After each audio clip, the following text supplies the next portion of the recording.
এই কাকড়াঝালার গ্রামে বেশ অনেক বছর পর এমন বিয়ে দেখা গেল। গ্রামের এক আশ্চর্যকর একের পর এক ঘটনার কারণে কেউই বিয়ে করার সাহস পায় না। আর আজ পালকি করে যাচ্ছে তার স্বামীর বাড়ি। বেশ রাত হয়েছে। গ্রামে এ সময় অনেকেই এখন ঘুমে বিভোর, বলা যেতে পারে প্রায় 10টা বাজে। গ্রামের মানুষের কাছে এটিই যেন মধ্যরাত। শুভঙ্কর বসে আছে তার নতুন বউয়ের পাশেই। দুজনের ভিতরেই যেন এক অস্বস্তি কাজ করছে। দুজনেই বেশ চুপচাপ। তবে হঠাৎ করে শুভঙ্কর তার দুহাত দিয়ে তার বউয়ের ঘোমটাটা খুলতে যাবে এমন সময় তার দুহাত কাঁপছিল। বুকের ভিতর কেমন যেন একটা আলাদা অনুভূতি আর সংকোচ কাজ করছিল। তবু সে মনে বল নিয়ে দুহাত এগিয়ে আস্তে আস্তে ঘোমটাটা খুলতে লাগলো। ঘোমটা খুলতেই সে তৎক্ষণাৎ আতকে উঠল। বাবা, তোমার সাথে কিছু দরকারি কথা ছিল আমার। বল বাবা, কি বলবি? বাবা, আমার আসলে পাশের গ্রামের চন্দ্রিমাকে ভীষণ পছন্দ হয়েছে। তোমারও তো বয়স হয়েছে, তাই ভাবছিলাম এইবার বিয়েটা করেই ফেলি। হ্যাঁ, তা তুই ভালোই ভেবেছিস, কিন্তু এ গ্রামের কাহিনী তো জানিসই। ও নিয়ে তুমি চিন্তা করো না, আমি সব ব্যবস্থা করেই রেখেছি। আজ পুরোহিতের সাথে যাব, দিনক্ষণ ঠিক করে আসব। তা বেশ, যা। তা আমি আর কি বলবো, তোর যেটা ভালো মনে হয় কর। আমার সম্পূর্ণ মত আছে তোর ইচ্ছায়। আচ্ছা বাবা, আমি তাহলে চলি, পুরোহিতের কাছে যেতে হবে।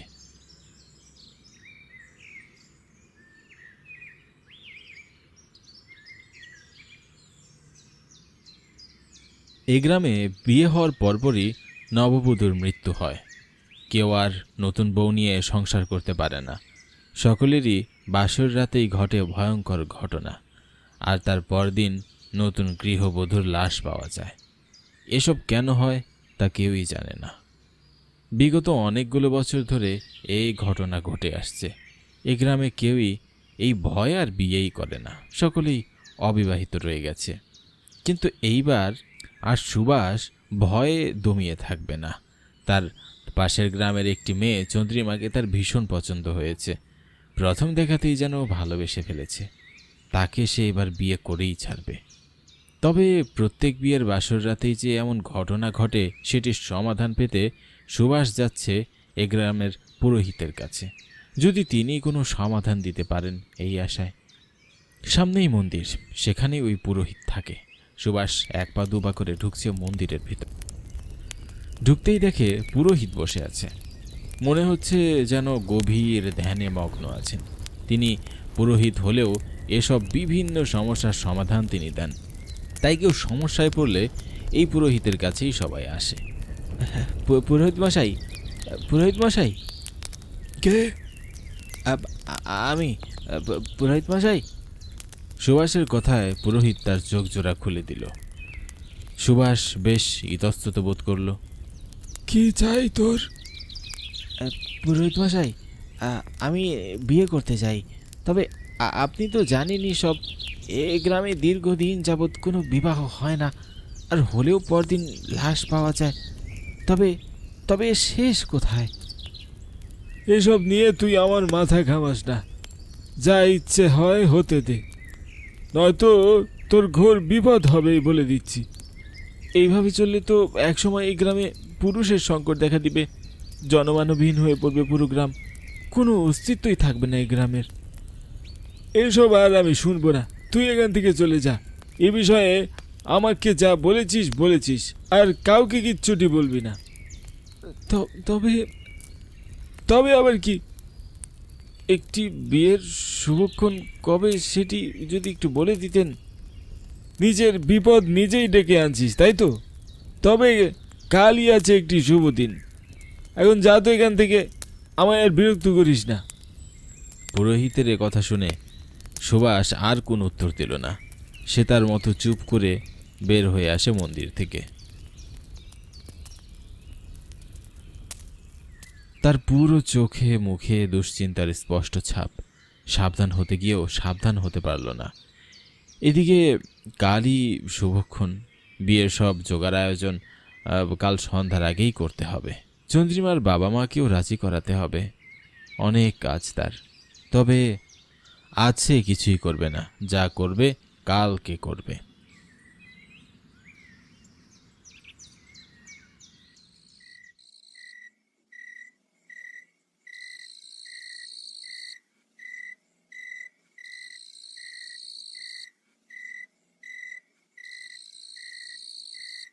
দেখতে দেখতে বাড়ির সামনে চলে এসেছি। যাই গিয়ে ঝটপট শুয়ে পড়ি, কাল অনেক কাজ বাকি।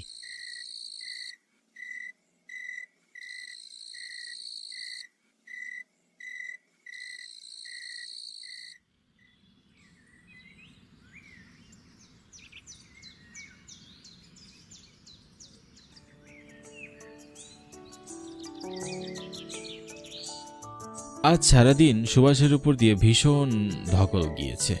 চন্দ্রিমার পরিবারকে রাজি করিয়ে এত তাড়াহুড়ো করে বিয়ে করে তাকে বাড়িতে আনা ভীষণ কষ্টের ছিল।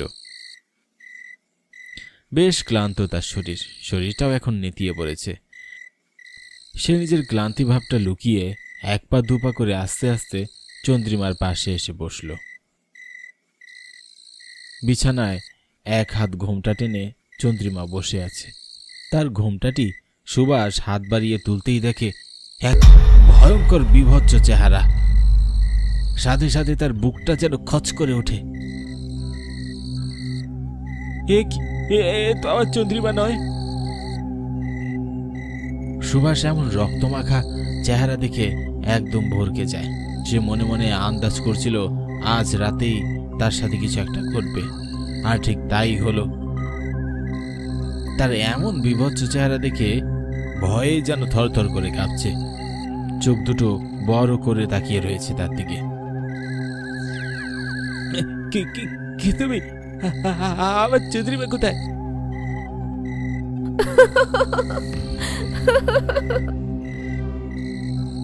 সুভাষের মুখে এমন কথা শুনে মেয়েটি হা হা করে হেসে ওঠে। পুরো বাড়ি যেন তার হাসির শব্দে কেঁপে উঠল। কে তুমি? কি চাও? তোদের মৃত্যু। কি কেন? কি করেছি আমি তোমার? অনেক ক্ষতি করেছিস, অকারণে আমার প্রাণ নিয়েছিস তোরা, তাই সকল গৃহবধূকেও আমি ছাড়ব না। না না, এমনটা করো না। আমি চন্দ্রিমাকে ভীষণ ভালোবাসি। তুমি ওকে ছেড়ে দাও দয়া করে। বিনিময়ে তুমি যা চাইবে আমি তাই তোমাকে দেব। তুই আমাকে দিতে পারবি না, আমি জানি। এ অসম্ভব ব্যাপার। বিশ্বাস করো, আমি পারবো। এভাবে তো নির্দোষ মানুষদের প্রাণ চোখের সামনে চলে যাবে, এ তো মানায় না। আমি চাই এই গ্রামে কোনো পুরুষ মানুষ মারা গেলে তার সহধর্মিণীকে একসাথে যেন চিতায় জ্বালিয়ে না দেওয়া হয় আমার মতো। বহু বছর আগে আমার বিয়ের দিনে হঠাৎ আমার স্বামীর মৃত্যু হয় বাসর রাতে। এরপর আমার স্বামীর সাথে সাথে আমাকেও তার পাশের চিতায় জ্যান্ত পুড়িয়ে দেয়। এই গ্রামের নিয়ম নাকি এটা? তবে এই অন্যায়ের পর আমার আত্মা কিছুতেই মুক্তি মেলে না। আমার আত্মা ঘুরে বেড়ায় চারদিকে, কিছুতেই শান্তি পায় না। তাই প্রতিজ্ঞা করেছি, এই গ্রামে যারই বিয়ে হবে সেই নবদম্পতিকে আমি মেরে ফেলে আমি আমার প্রতিশোধ নেব। তুই পারবি এই গ্রামের নিয়ম বদলাতে? পারবি এই সব মেয়েদের জীবন বাঁচাতে? হ্যাঁ, আমি পারবো। আমি কথা দিচ্ছি এ গ্রামে আর কখনোই এমন হবে না। আমি জানি তুই পারবি না, এটি কেউই পারবে না। তাই তোর সহধর্মিণীকেও আমি ছাড়ব না। দয়া করে ছেড়ে দাও চন্দ্রিমাকে, আমি কথা দিচ্ছি। হ্যাঁ, এমন আর কখনো হবে না। যদি হয় সেদিনই তুমি প্রাণ নিও, কিন্তু আমার স্ত্রীকে তুমি ছেড়ে দাও। বড্ড ভালোবাসি আমি ওকে। ঠিক আছে, যা। এটি কিন্তু মনে রাখিস, আমি আজ গেলাম। তবে তোর কথা যদি তুই না রাখিস, সেদিনই তোর স্ত্রীর শেষ দিন হবে। একথা বলেই তার রূপ পাল্টে গিয়ে চন্দ্রিমার রূপে ফিরে আসে। আর সুভাষও তার ভালোবাসার মানুষকে পেয়ে খুশিতে নির্বাক হয়ে তাকিয়ে থাকে তার দিকে।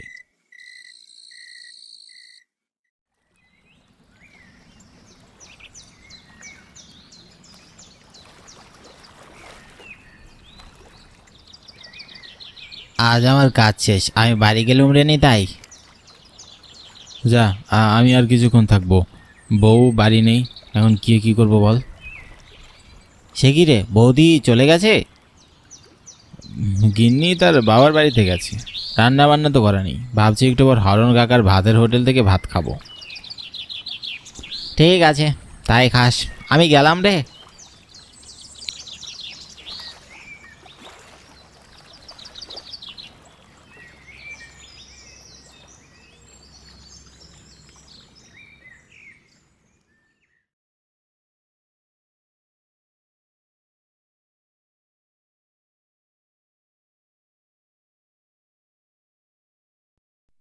আমি হাতের কাজ শেষ করে গায়ের পথ ধরে হরণ কাকার হোটেলের দিকে রওনা হলাম।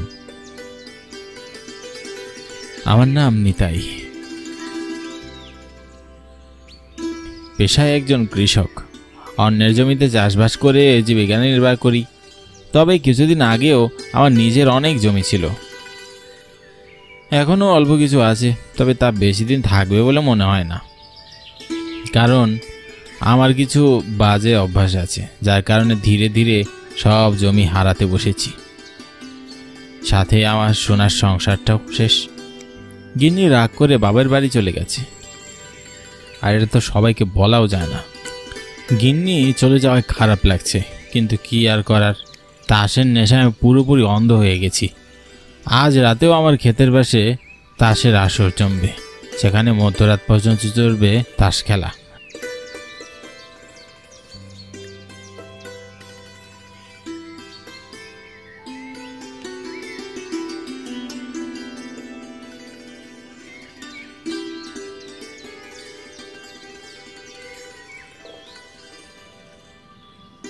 ও কাকা, এক পিস ইলিশ ভাজা দিয়া ভাত দাও তো দেয়নি।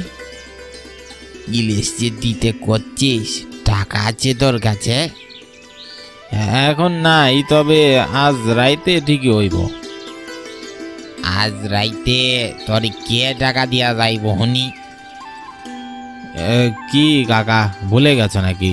আজ রাতে ডাঙ্গার পাড়ে আসর জমার কথা। একদম ভয় লাগেছি রে, কি কারবো, বয়স হয়ে আছে, আগের মতো কিছু মনে রাখতে পারি না। আচ্ছা কাকা, তাহলে রাতের বেলায় ডাঙ্গার পাড়ে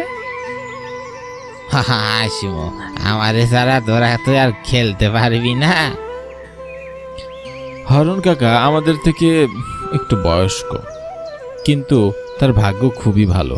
এত মাস ধরে তাস খেলে আসছে, কখনো তাকে কখনো হারতে দেখিনি। তাস খেলে অনেক সম্পদ গড়েছে সে।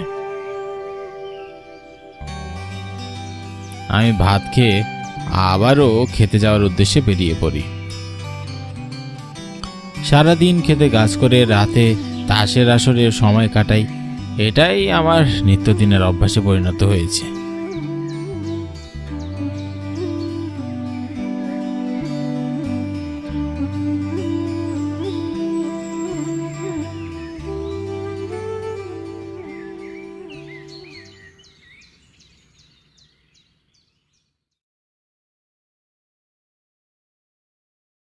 এখন রাত আনুমানিক 12টা বাজে।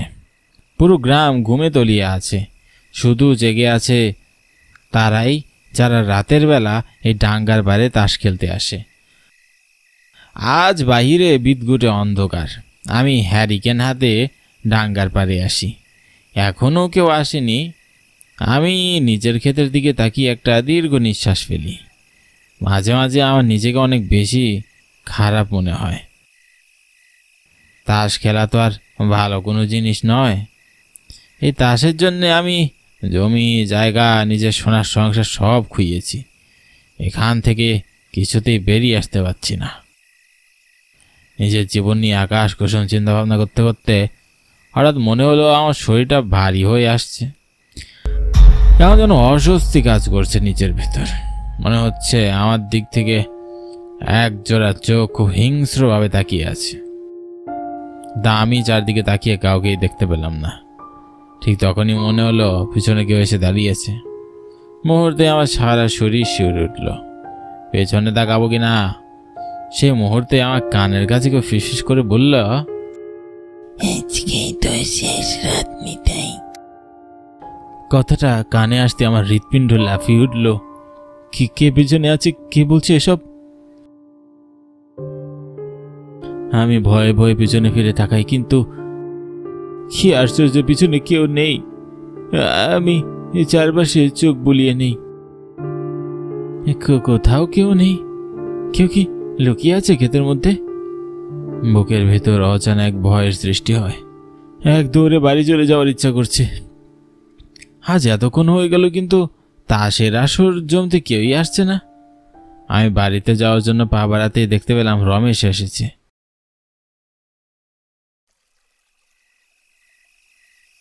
রমেশকে দেখে স্বস্তির নিঃশ্বাস ফেললাম। যাক, এখন আর ভয় লাগবে না। এখানে কেউ ছিল না। হ্যাঁ, আমি একটু বেশি ভাবছিলাম, তাই ভুল শুনেছি। আজ এত দেরি হলো যে তোর? না আর বলিস নে, প্রতিদিন ডাঙ্গার বারে আসতে চাইলে বউ খুব সমস্যা করে। আর তাই তো আমি বউকে মেরে, কথাটা বলতে গিয়ে হঠাৎ থমকে চাই। আমি নিজের দোষ নিজেই এখন স্বীকার করতে যাচ্ছিলাম। আমাকে চুপ হয়ে যেতে দেখে রমেশ কেমন যেন সন্দেহের চোখে আমার দিকে তাকালো। হঠাৎ পাশ থেকে পরিচিত কণ্ঠস্বর ভেসে উঠল। কে নিতাই, চুপ হয়ে গেলি যে? বউকে মেরেছিস? আমি পাশ ফিরে হরণ কাকাকে দেখে প্রচণ্ড অবাক হয়ে গেলাম। শুধু আমি না, রমেশও অনেক অবাক হয়েছে। এতক্ষণ তো হরণ কাকা এখানে ছিল না, হঠাৎ কখন সেখানে দাঁড়িয়েছে বুঝতেই পারলাম না। কি আর করবো, সে নিজেই তো জগাজাটি করে বাপের বাড়ি চলে গেছে। হ্যাঁ, আমি আর নিতে যাব না। কিন্তু কাকা, তুমি কখন এসেছ? এই এক্ষুনি আসলাম, তোদের গল্প করতে দেখে এখানে এসে দাঁড়িয়েছি। তোরা গল্পে ডুবেছিলি, তাই আমাকে খেয়াল করিসনি। হরণ কাকার কথায় সায় দিলাম আমি। হ্যাঁ, আমারও তাই মনে হয়েছে। আচ্ছা চলো, আমরা তাসের আসরে গিয়ে বসি। আচ্ছা, কানাই যে আসলো না? কানাই আজ আসবে না, তার বউ তাকে গ্রামের মানুষ দিয়ে মার খাইয়েছে। বেচারা এখন ব্যথায় কাতরাচ্ছে। আমার আর কোনো সমস্যা নেই। বউ থাকলে তাস খেলা ছেড়ে দিতে বলতো। বউ যেহেতু নেই, সমস্যাও নেই। আমি, রমেশ আর হরণ কাকা তিনজন মিলে গোল হয়ে বসি। হরণ কাকা তাস বের করে। আমরা তিনজন তাস খেলায় ব্যস্ত হয়ে পড়ি। আর তখনই হঠাৎ আমার গা ছমছম করে ওঠে। একটা কান্নার শব্দ ভেসে আসে আমার কানে। আমি তাস খেলা ছেড়ে চারদিকে তাকিয়ে দেখি, হঠাৎ হরণ কাকা আমার দিকে তাকিয়ে জিজ্ঞাসা করে, গিয়ে নিতাই, কি হয়েছে? কান্নার শব্দটা থেমে যায় আর আমি আবারও খেলায় ব্যস্ত হয়ে পড়ি। কিন্তু কিছুক্ষণ পর আবার হাসির শব্দ ভেসে আসে। এবার আমি প্রচন্ড ভয় পেয়ে শিউরে উঠি। কেউ যেন খিলখিলিয়ে হাসছে। আমার প্রাণটা উড়ে যাওয়ার উপক্রম। হঠাৎ আমি সামনে দেখিয়ে ভয়ে কাঁপতে থাকি। ঠিক সামনে বরাবর একটা বড় বট গাছ আছে, আর সেই বট গাছের উপর সাদা শাড়ি পরা একটা মেয়ে। এই মেয়েটাই খিলখিলিয়ে হাসছিল এতক্ষণ। কাঁপতে দেখে হরণ কাকা ও রমেশ অবাক হয়ে জিজ্ঞাসা করে, এই নিতাই, কি হয়েছে তোর? এমন কাঁপছিস কেন? আমি কাঁপতে কাঁপতে আমার আঙ্গুল দিয়ে বট গাছের দিকে ইশারা করি। তারা দুজন বট গাছের দিকে তাকায়, কিন্তু কাউকে দেখতে পায় না। আমি ভালো করে লক্ষ্য করতেই দেখি বট গাছে কেউ নেই। বট গাছে তো কেউ নেই, কাউরে দেখতেছি না তো। কিন্তু আমি তো একটু আগে সাদা শাড়ি পরা একটা মেয়েকে এই গাছের উপরে বসে থাকতে দেখেছি। হয়তো ভুল দেখেছ। তোমার মনের শান্তির লজ্ঞা আমরা না হয় বট গাছের কাছে যাইয়া দেখি। হতে পারে কেউ হয়তো বট গাছের পিছনে লুকায় আছে।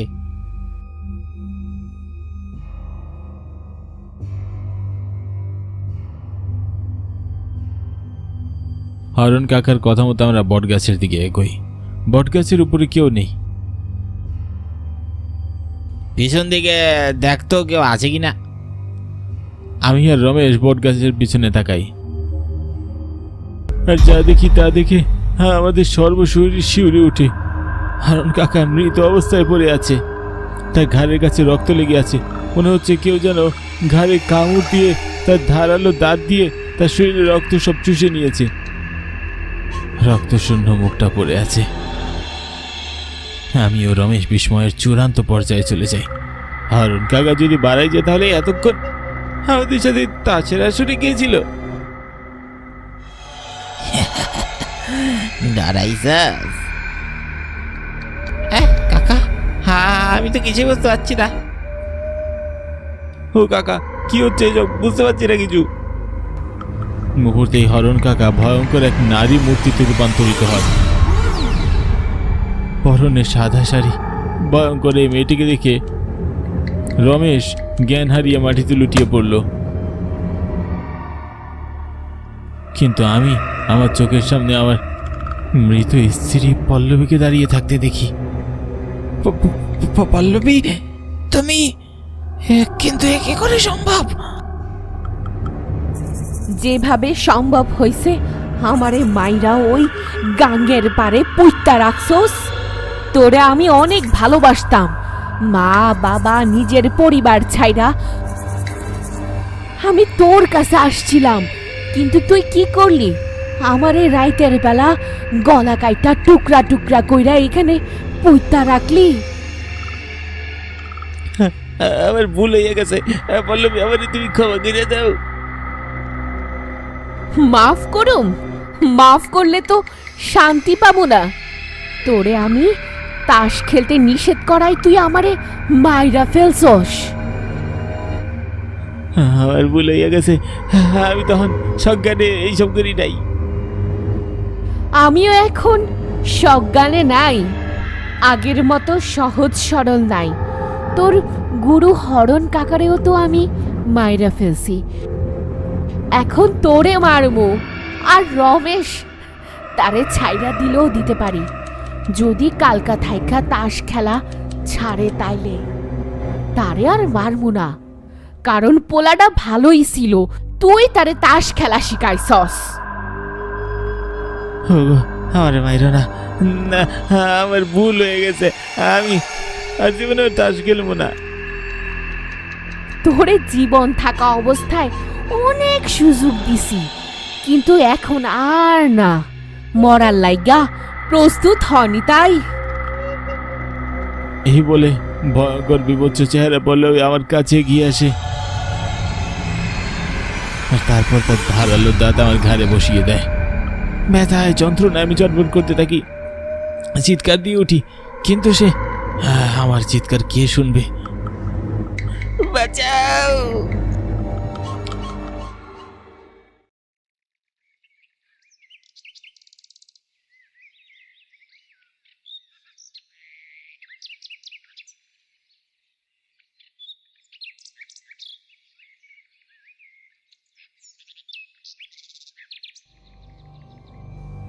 রমেশ, কি ঘটেছে রাতে সব খুলে বলতো, আমাদের একমাত্র তুই বেঁচে আছিস। আমি নিচে যা দেখেছি তা খুলে বলছি, এর বেশি কিছু আমি জানি না। আমি জ্ঞান হারিয়ে ফেলেছি, কিন্তু আজকে পর থেকে আমি আর কখনোই তাস খেলবো না।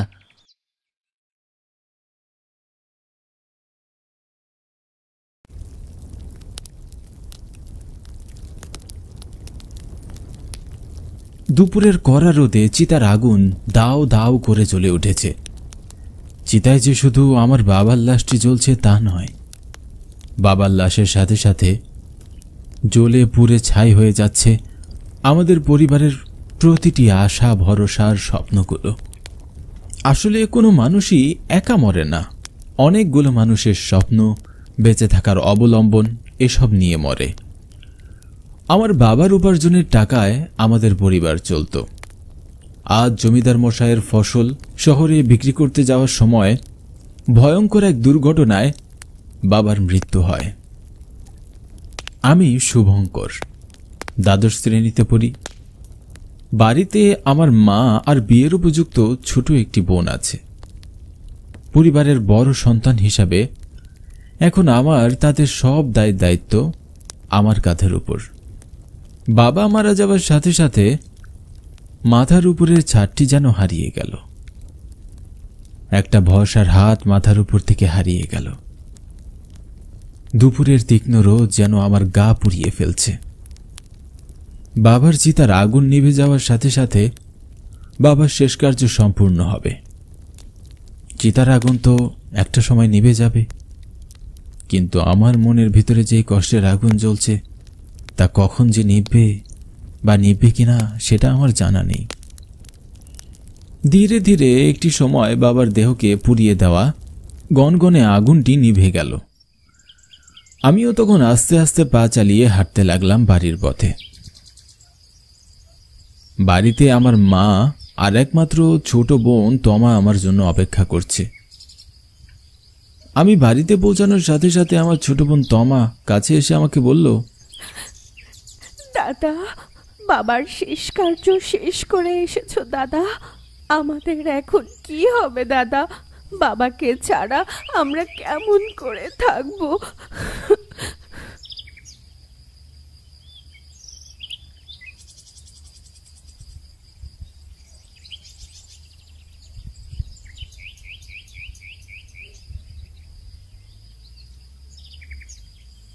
এই ভিটে ছাড়া আমাদের আর কিছুই নেই খোকা। আমাদের সংসার কেমন করে চলবে? আমি কোনো কথা বললাম না, চুপ করে রইলাম। তমা এবং মায়ের কথার কোনো উত্তর আমার কাছে ছিল না, তাই আমার গলা দিয়ে কোনো স্বর বেরোলো না। বাবার মৃত্যুর সাথে সাথে সংসারের সব দায়িত্ব আমার কাঁধের উপর পড়েছে। এখন আর আমি হাত গুটিয়ে বসে থাকলে হবে না, আমাকে কিছু একটা করতেই হবে। সংসারের হাল ধরতে হবে, মা এবং বোনকে সামলে রাখতে হবে। আর সময় নষ্ট না করে পরের দিন আমি জমিদার মশাইয়ের বাড়ির পথে হাঁটতে শুরু করলাম।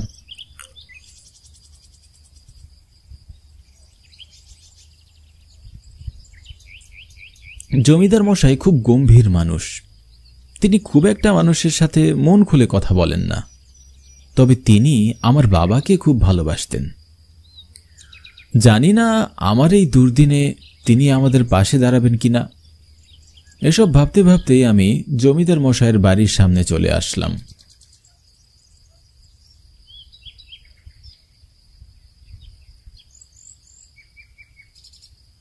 আমাকে দেখে জমিদার মশাই খানিকটা দুঃখিত হয়ে বললেন,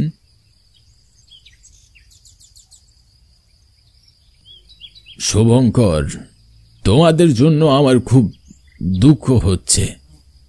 তোমার বাবা খুব ভালো মানুষ ছিলেন, ঠাকুরের ইচ্ছায় অকালেই তার প্রাণ হারাতে হলো। এ মানে কাকা, আমি আপনার কাছে একটা দরকারে এসেছি। কি দরকার বলো তবে শুনি। আমার বাবার উপার্জনে আমাদের সংসার চলতো, এখন বাবা চলে গেছেন, তাই সংসারের হালটা তো আমাকেই ধরতে হবে। বাবা আপনার এখানে যে কাজগুলো করত, আজ থেকে সেই সকল কাজগুলো আমি করতে চাই। তুমি করতে চাও? জমিদার খানিকক্ষণ চুপ করে রইলেন, তারপর বললেন, শুভঙ্কর, তোমাদের জন্য কিছু করতে পারলে আমার মন খুব ভালো লাগবে। তুমি পড়াশোনা শেষ করেছ, তোমার বাবা যে সকল কাজ করত তুমি সে সকল কাজ করতে পারবে না, তোমার পড়াশোনার ক্ষতি হবে। আমি তোমাকে অন্য একটা কাজ দিচ্ছি। শ্মশান ঘাটের পাশে আমি নতুন একটা গুদাম ঘর তৈরি করেছি, সেখানে রাতে একজন পাহারাদার প্রয়োজন। আমি চাই কাজটা তুমি করো, এতে আশা করি তোমার পড়াশোনারও কোনো ক্ষতি হবে না। আমি কিছু না ভেবেই জমিদার মশাইয়ের কথায় রাজি হয়ে গেলাম এবং সেদিনই কাজ শুরু করে দিলাম। রাত তখন খুব বেশি না, কেবলমাত্র সন্ধ্যা হয়েছে, কিন্তু আশেপাশের জনমানবহীন স্তব্ধ পরিবেশ দেখে মনে হচ্ছে গভীর রাত। আমি হাতে ছোট্ট একটা টর্চ আর একটা লাঠি নিয়ে গুদাম ঘরটির সামনে এসে বসে আছি। শ্মশান ঘাটের পাশে গুদাম ঘরটির অবস্থান হওয়ায় সেখানে খুব একটা লোকজনের দেখা মিলে না, তবে মাঝে মাঝে চুরির খবরও পাওয়া যায়। চারিদিকের এই থমথমে পরিবেশে ঝিঝি পোকার ডাক আর ব্যাঙের ডাকই আমার সঙ্গী। এমন একটা পরিবেশে একা একা পাহারা দিতে আমার যে খুব একটা ভয় হচ্ছে না, ব্যাপারটা মোটেও তেমন নয়। আমার ভয় হচ্ছে ভীষণ, কিন্তু পাহারা দেওয়া ছাড়া আমার আর কোনো উপায় নেই। কারণ আমার একটা কাজ খুব প্রয়োজন, আর এই কাজটা করলে আমি সংসারের খরচ চালানোর পাশাপাশি পড়াশোনাটাও চালিয়ে যেতে পারবো। আমি এসব ভাবতে ভাবতে কখন যেন মাঝরাত হয়ে গেছে। আকাশের দিকে তাকাতেই দেখি আজ খুব সুন্দর চাঁদ উঠেছে। হঠাৎই আমি চমকে উঠলাম।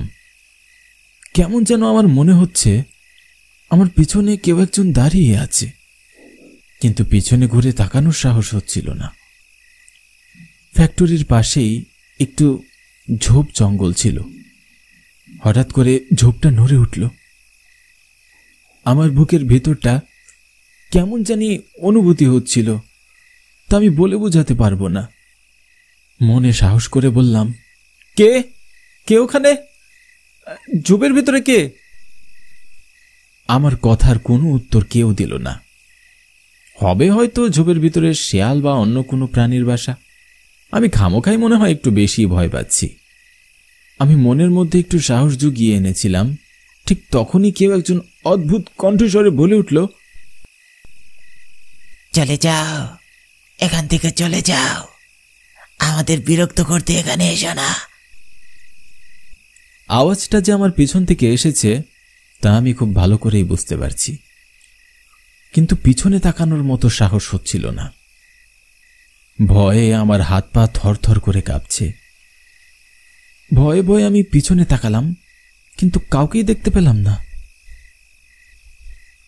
আমার পিছনে তো কেউ নেই, তাহলে আমি কার আওয়াজ শুনলাম? মনে হয় ভুল শুনেছি। শ্মশান ঘাটের পাশে ফ্যাক্টরি হওয়াতে হয়তোবা আমি রাতের বেলা পাহারা দিতে ভয় পাচ্ছি, কিন্তু আমি তো এতটা ভীতু নই।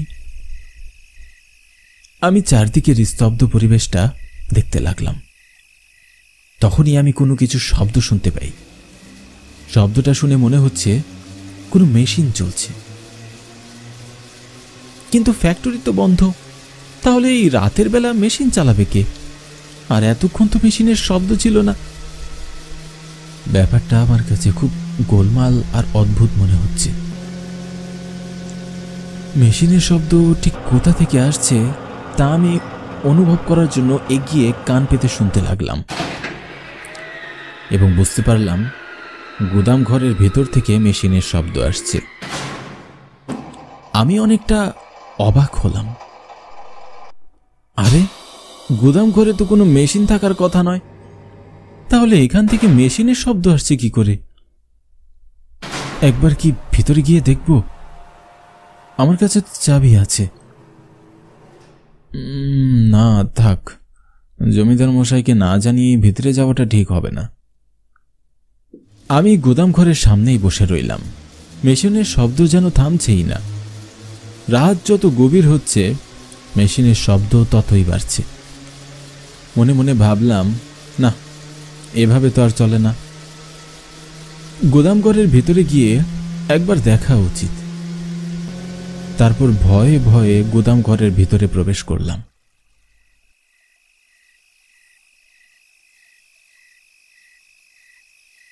কিন্তু গুদাম ঘরের ভিতরে কোনো মেশিনের অস্তিত্ব তো খুঁজে পেলাম না। গুদাম ঘরে সারি সারি মাল রাখা।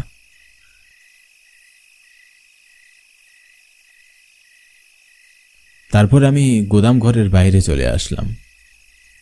গুদাম ঘরের দরজাটি লাগিয়ে আবারও গুদাম ঘরের বাইরে বসে রইলাম। কিছুক্ষণ পর মনে হলো কেউ আমার কানের কাছে এসে কিছু বলছে। চলে যা, এখান থেকে চলে যা, কেন আমাদের বিরক্ত করছিস? আমি চমকে আশেপাশে তাকালাম, কিন্তু আমি আমার আশেপাশে কাউকেই দেখতে পেলাম না। তখন আবারও গুদাম ঘরের ভিতর থেকে মেশিনের শব্দ ভেসে আসছিল। এবার শব্দের তীব্রতা পূর্বের থেকেও আরো বেশি ছিল। খানিকটা বিরক্ত হয়ে গুদাম ঘরের দিকে এগিয়ে গেলাম।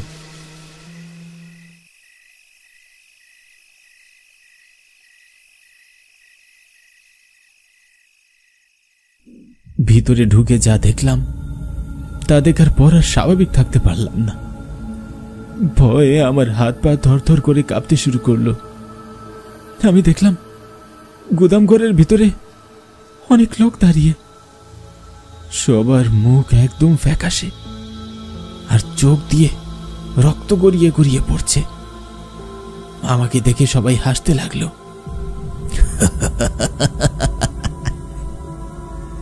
এরপর আমি আর সেখানে দাঁড়িয়ে থাকতে পারলাম না। আমি দৌড়াতে শুরু করলাম। এমন ভাবে দৌড়াতে লাগলাম যে একটি বারের জন্য আমি পিছনে ঘুরে তাকালাম না। দৌড়াতে দৌড়াতে আমি আমার বাড়ির উঠানে এসে পৌঁছালাম। এরপরে উঠানে অজ্ঞান হয়ে পড়ে যাই। যখন আমার জ্ঞান ফিরে পাই তখন আমি নিজেকে আমার ঘরের বিছানায় দেখতে পাই। আমার মা আর ছোট বোন তমা আমার পাশে বসে আছে।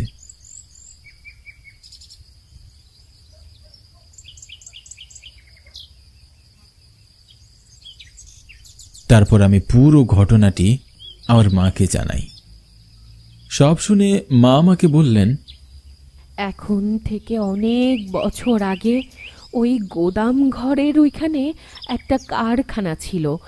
একদিন যখন কারখানায় সব শ্রমিকরা কাজ করছিল তখন কারখানায় আগুন লেগে যায়, আর একসাথে অনেক শ্রমিক আগুনে পুড়ে মারা যায়। তারপর থেকেই সেই জায়গাটা পরিত্যক্ত অবস্থায় পড়েছিল। কেউ সেখানে দিনের বেলায়ও যেত না। সবাই বলে তারপর থেকে নাকি সেখানে সেই লোকগুলোর আত্মা ঘুরে বেড়ায়। সেই রাতের পর থেকে আমি আর কখনোই গুদাম ঘরের পাশে যাইনি।